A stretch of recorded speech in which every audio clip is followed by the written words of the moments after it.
голос и образование пары.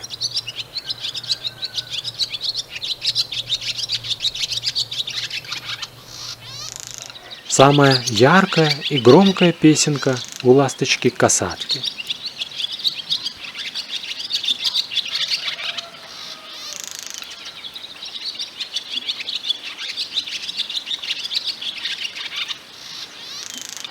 Петь может как самец, так и самка, иногда даже дуэтом.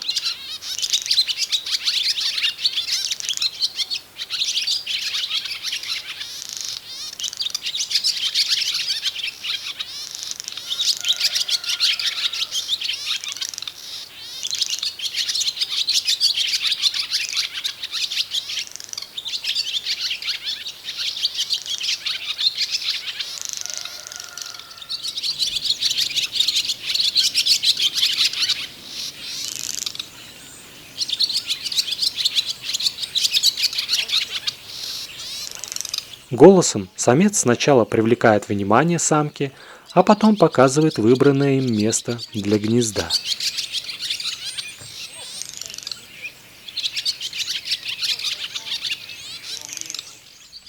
Самка может принять выбор самца, если согласится в надежности укрытия, а может найти другое место. В любом случае, решающее слово за ней.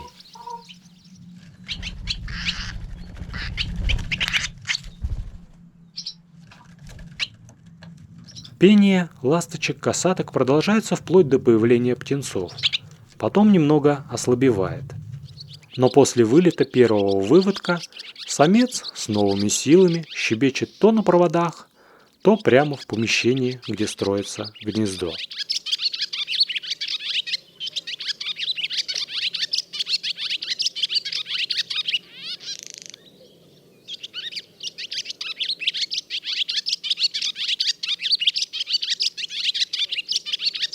Еще до начала откладки яиц, между строительством, трапезой и песнями, ласточки-касатки находят время для любви. Птицы свободны от комплексов, поэтому спаривание на краю гнезда в уютном помещении – это слишком скромно. Да и потом процесс копуляции у ласточек больше похож на парный танец. Танец акробатов на канате.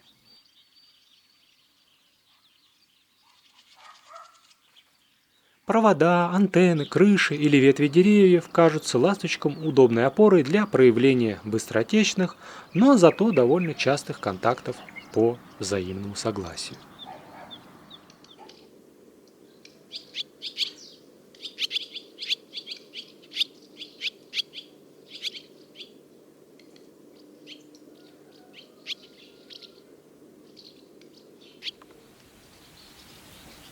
Проще обстоят дела у городских ласточек.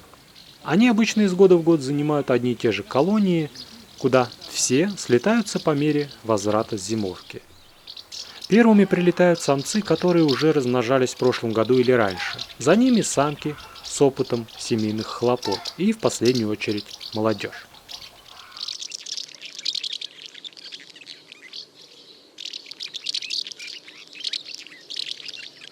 Городские ласточки постоянно щебечут и кажутся, будто переговариваются друг с другом. Однако сольную песню воронка услышать можно крайне редко.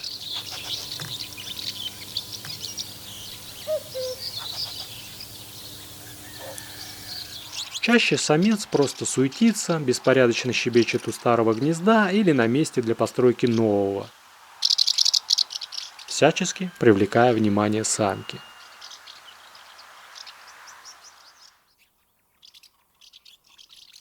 Важное значение в образовании пары имеет сближение ласточек.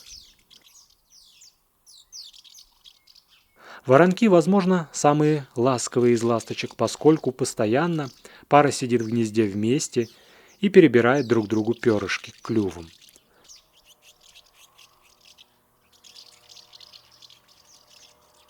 Впрочем, ласковы ласточки только с законным супругом.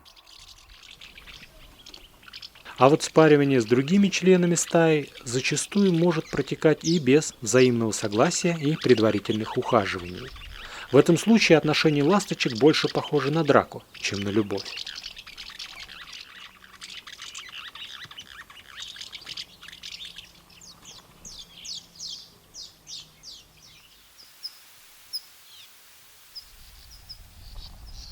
шумной колонии береговушек практически невозможно услышать отдельную брачную песенку или заметить ухаживание самца за самкой. Все движение кажется хаотичным. По постоянным стычкам и спорам создается впечатление, что птицы садятся где попало. И поначалу это не так уж далеко от истины. Специальные наблюдения за замеченным самцом в течение 3 часов показали, что тот приземлялся на склон 89 раз, посетил 17 нор и в 4 разных норах рыл грунт. Самец обычно быстро находит себе самку, просто привлекая ее коротким окриком у входа в нору или к месту, где запланированы строительные работы. Место для гнезда. Ласточки – птицы открытых пространств. В лесу вы их вряд ли встретите, если только охотящихся по закрайкам с подветренной стороны. А вот пересеченная местность с чередованием оврагов, лесозащитных полос и фруктовых садов уже вполне подходящее пространство для всех видов ласточек. Наконец, горы и скалы – это изначальные места гнездования деревенской и городской ласточек, и по сей день есть колонии этих птиц, живущих независимо от человека. Однако, если привязываться только к скалистым местностям, то многие равнинные районы вообще остались бы неосвоенными.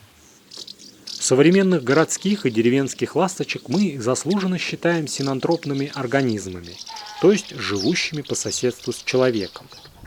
По излюбленному месту крепления гнезда городскую ласточку можно было бы назвать каменной, а деревенскую – деревянной.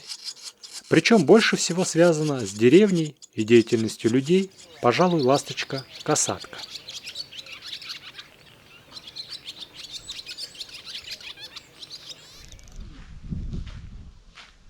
Сметливые птицы быстро поняли, что лучше всего не просто гнездиться под уличным навесом, как воронки. Нет, деревенские ласточки залетают прямо внутрь помещения и устраиваются где-нибудь под потолком, надежно защищая гнездо от ветра и других погодных неурядиц. Возможно, из-за этого гнезда касаток более открытые, чем постройки воронков. Гнездовая чаша сохраняет возможность подлета почти со всех сторон.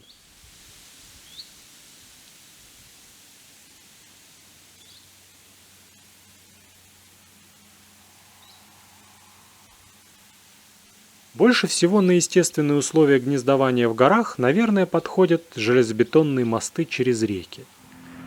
Сверху проносятся шумные машины, а под мостом кипит гнездовая жизнь ласточек. Для того, чтобы заглянуть в гнезда к ласточкам, мне пришлось воспользоваться лестницей и забродным костюмом. В отличие от воронков и береговушек, деревенские ласточки не любят гнездиться плотными большими колониями.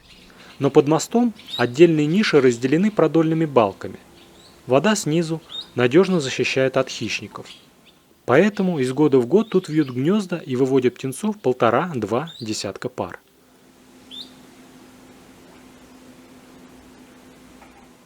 Иногда деревенские ласточки вьют гнезда на работающих паромах. Причем частоту кормления птенцов они подстраивают под график работы техники. А иногда и летают за ней на другой берег на расстоянии свыше 4 километров. Людей и машин на пароме птицы совсем не боятся. На одних и тех же паромах ласточки, как и трясогузки, могут гнездиться много лет подряд. Сроки строительства гнезд.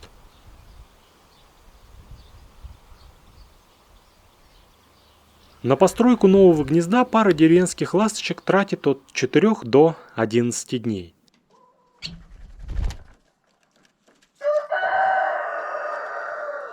В среднем около недели уходит на лепку чаши и еще пару дней на выстилку.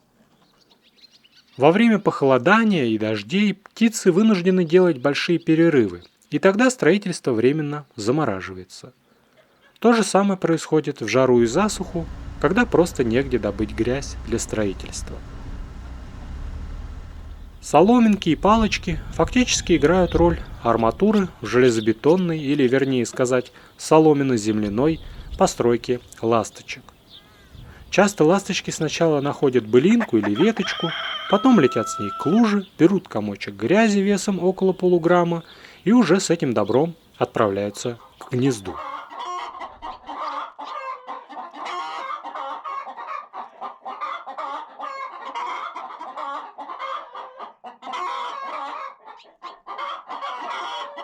Для сооружения чаши требуется от 750 до 1400 комочков грязи. Строят гнездо наравне и самец, и самка. В некоторых парах неопытный самец только сопровождает самку, но полноценное участие в строительстве не принимает. Зато подбадривает веселой песенкой.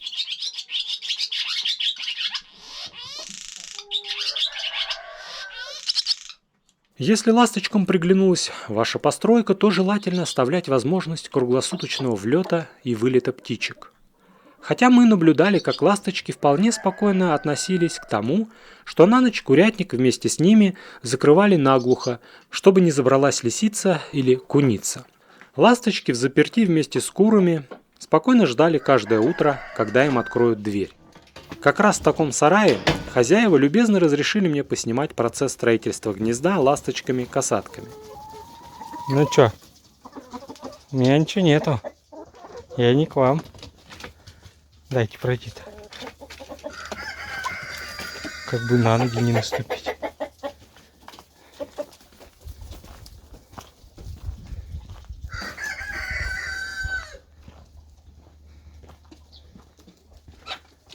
Так, и что тут строил кто и нет? Интересно. Выходите.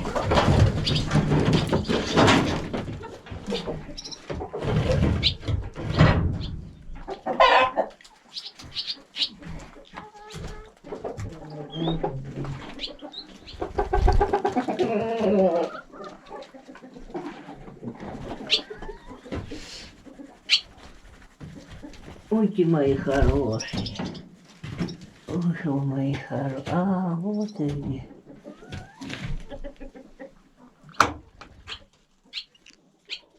После легкого завтрака ласточки возвращались в сарай, и самка предварительно оценивала состояние гнезда, будто примеряя под себя лоток, чтобы проверить, насколько еще нужно поднять боковые стенки.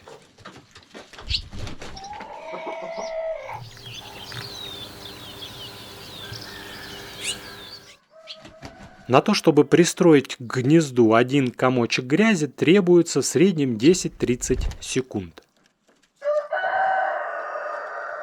Или больше, в зависимости от стадии строительства.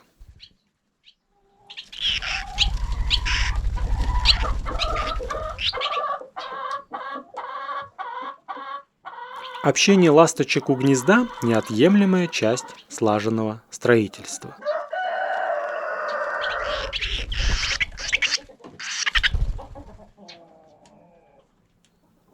Иногда после небольшой ревизии самка приходит к выводу, что палочка в лотке слишком жесткая, и тогда происходит частичный демонтаж арматуры.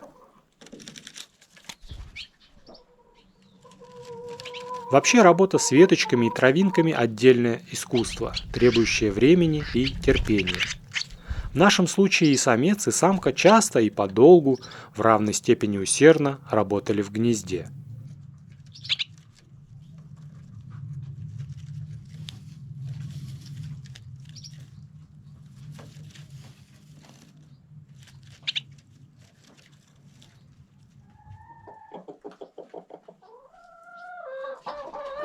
Поставкой строительного материала тоже занимались оба члена пары.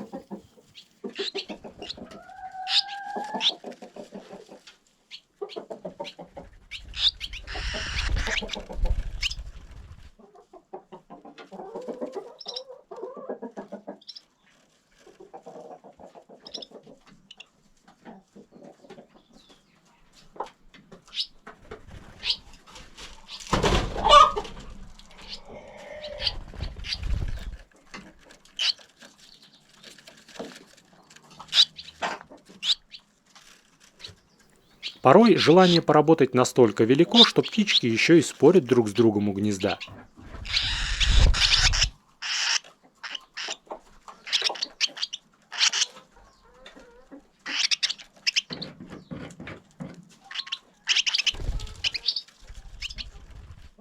Скотные дворы и курятники – родные дома ласточек-косаток, так что в наличии материала для теплой подстилки обычно нет никаких проблем. Чаще всего для лотка используются перья, шерсть, конский волос.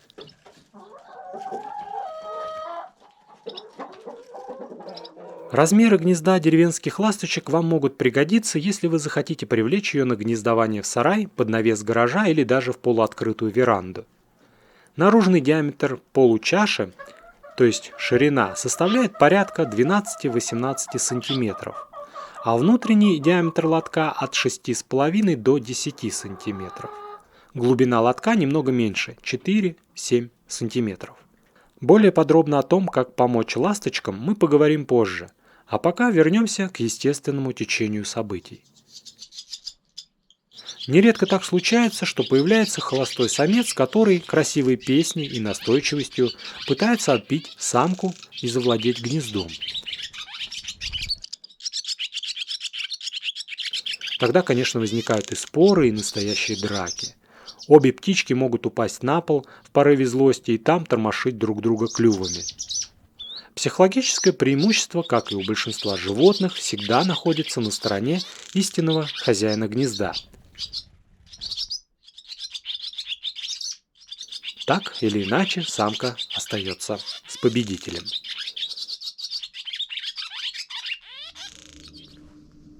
Если сарай просторный, то вторая пара, а то и третья, могут устроиться на расстоянии нескольких метров друг от друга. Но в нашем случае в курятнике была только одна подходящая балка для гнезда, и пара ласточек не собиралась ее ни с кем делить. При недостатке места внутри помещения деревенские ласточки могут устроиться и на улице, но непременно под карнизом, чтобы дождь и прямые солнечные лучи не попадали на гнездо. Если нет хорошей опоры снизу, подобно воронкам, косатки могут обойтись и вертикальным кусочком железной арматуры, торчащей из потолка. Деревенские ласточки гнездятся как в жилых, так и давно заброшенных постройках человека. В середине прошлого столетия Дубровский провел количественный учет гнезд разных видов в Казахстане. Косатка уступила только обыкновенной каменке. Очень часто соседями ласточки могут быть полевой, домовый и каменный воробьи, а также горехвостка-чернушка.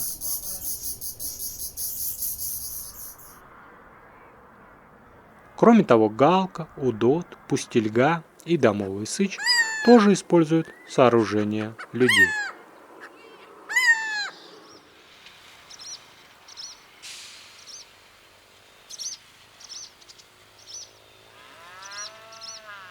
Домовый сыч при этом ласточкам совсем не симпатичен. Стоит ему появиться на открытом месте, и угроз со стороны легкокрылых соседей не миновать.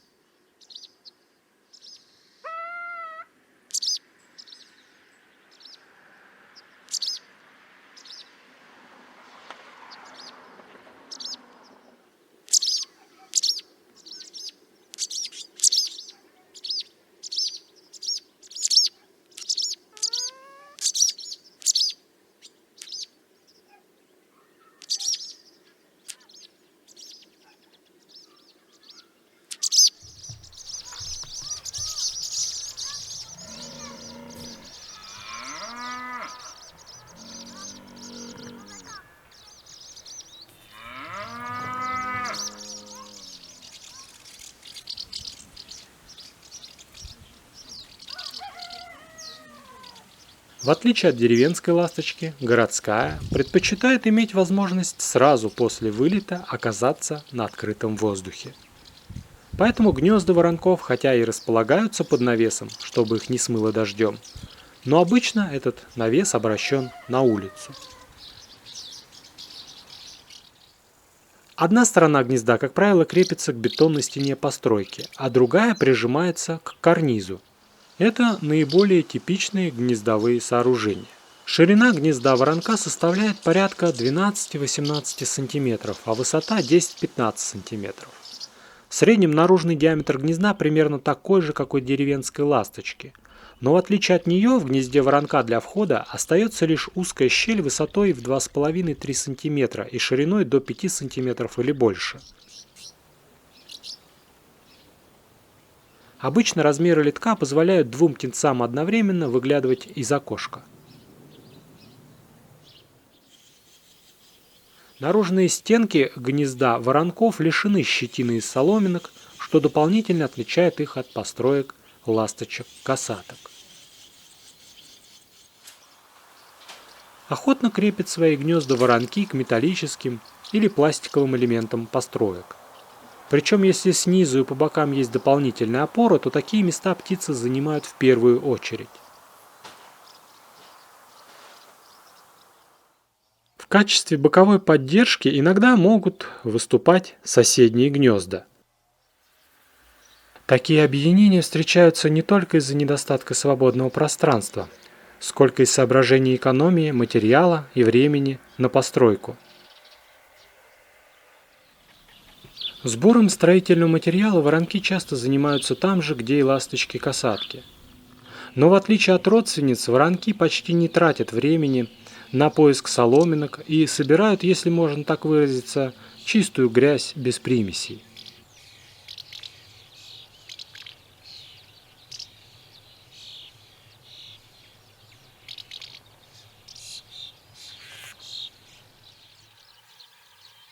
Комочек грязи на берегу лужи воронок отковыривает очень быстро, за 4-15 секунд, делая при этом до 10 клевков.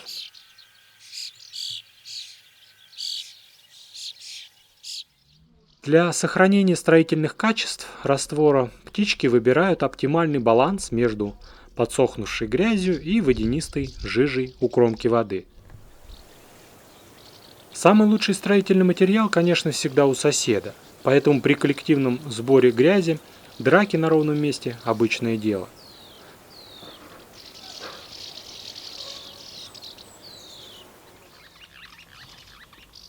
Впрочем, иногда налеты ласточек друг на друга у луж выглядят как нечто большее, чем простая потасовка за комочек грязи.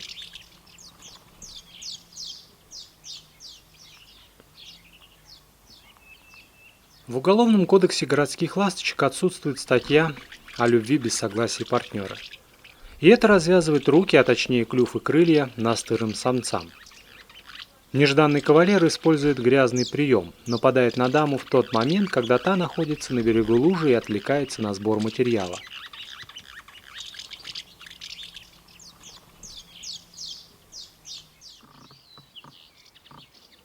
Несмотря на такие казусы, ласточки все равно предпочитают собирать грязь сообща, поскольку так безопаснее. На то, чтобы прикрепить комочек грязи у воронка, уходит от 10 до 110 секунд.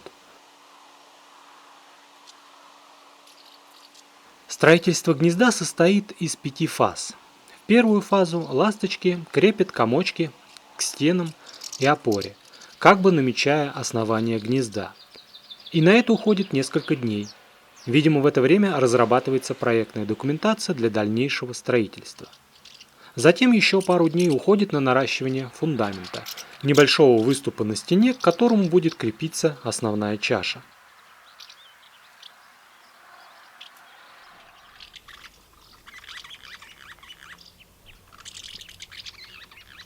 С учетом сил и времени, которое требуется на возведение дома с нуля, неудивительно, что за прошлогодние гнезда регулярно завязываются потасовки.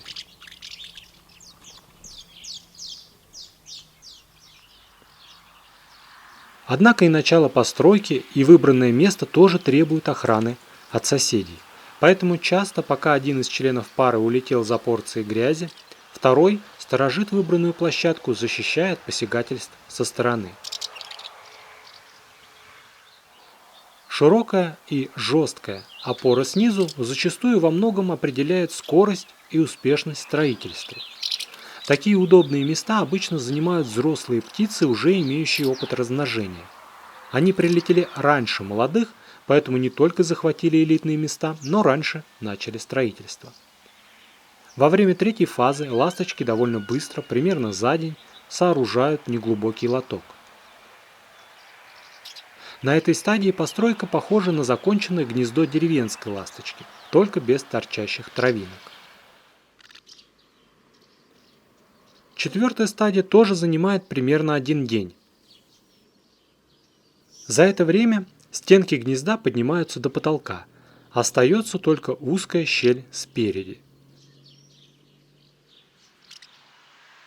Наконец, последняя, 5-я фаза грязевых работ заканчивается оформлением литка. На нее уходит еще около 2 дней. Для сооружения чаши воронку, примерно как деревенской ласточке, требуется от 700 до 1500 порций грязи. В среднем чуть больше 1000.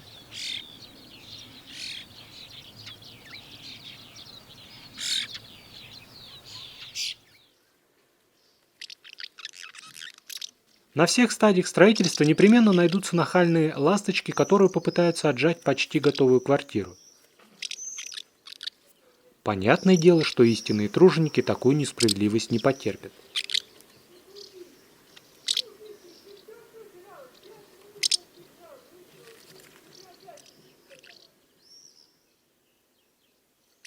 Правда, снаружи не всегда ясно, что происходит в гнезде. Не то драка, не то любовь.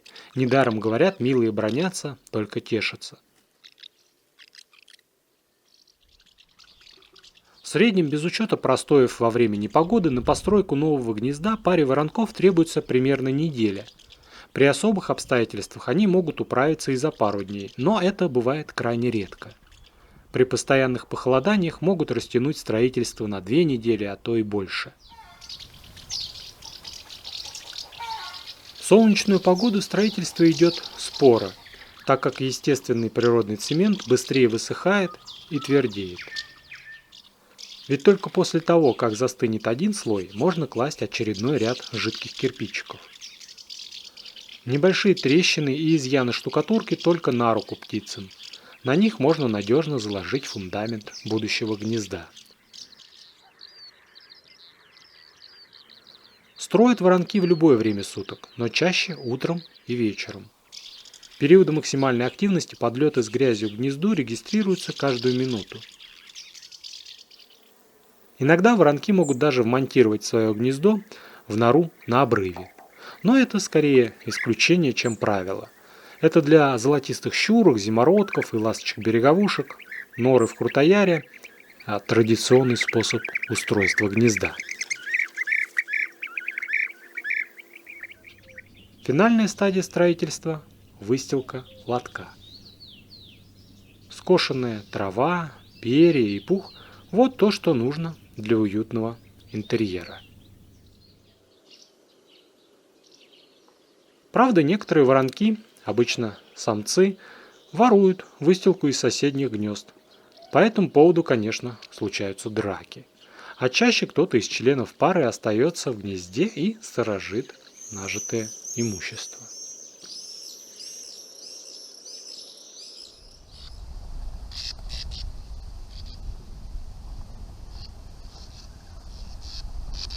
По сути, все наши ласточки делают гнездо из земли. Касатка и воронок приносят жижу туда, куда считают нужным, а береговушки выбирают удобный обрыв и роют в нем глубокий тоннель длиной от 10-20 см до 1,5 метра. Обычно глубина составляет от полуметра до метра. В мягком грунте, например, в песке, норы глубже, а в более твердых, глинистых – мельче. Прошлогодние норки птицы охотно ремонтируют и используют заново, сэкономив время на постройке. Отверстия могут быть и круглыми, и приплюснутыми сверху. Ширина входа при этом обычно составляет 6-7 см, а высота 4-5 см. Тоннель заканчивается гнездовой камерой диаметром 7-15 см и высотой 5-10 см. Самцы и самки роют нору клювом и лапами, сменяя друг друга. Пока один роет, второй охраняет вход от посягательств соседей. Расстояние между норами может быть всего несколько сантиметров, но в среднем оно составляет от 15 до 30 сантиметров. За день пара ласточек способна углубиться на 5-20 сантиметров. В целом на строительство норы и гнездовой камеры уходит от 4-5 дней до 2 недель. Песчаные обрывы – удобные места для рытья нор ласточек. Но иногда во время проливных дождей возможно обрушение. В результате какие-то гнезда погибают вместе с птицами, а другие обнажаются и становятся доступными для хищников. Сама гнездовая чаша довольно рыхлая. Кроме всяких стебельков и соломинок, часто бывают и перья. Растительный пух или кусок ваты тоже сгодится для подстилки. Ну а мне, чтобы продолжить плести венок следующих серий, достаточно вашего внимания к фильму и любви к природе. С вами был Василий Вишневский и 11 добрых людей.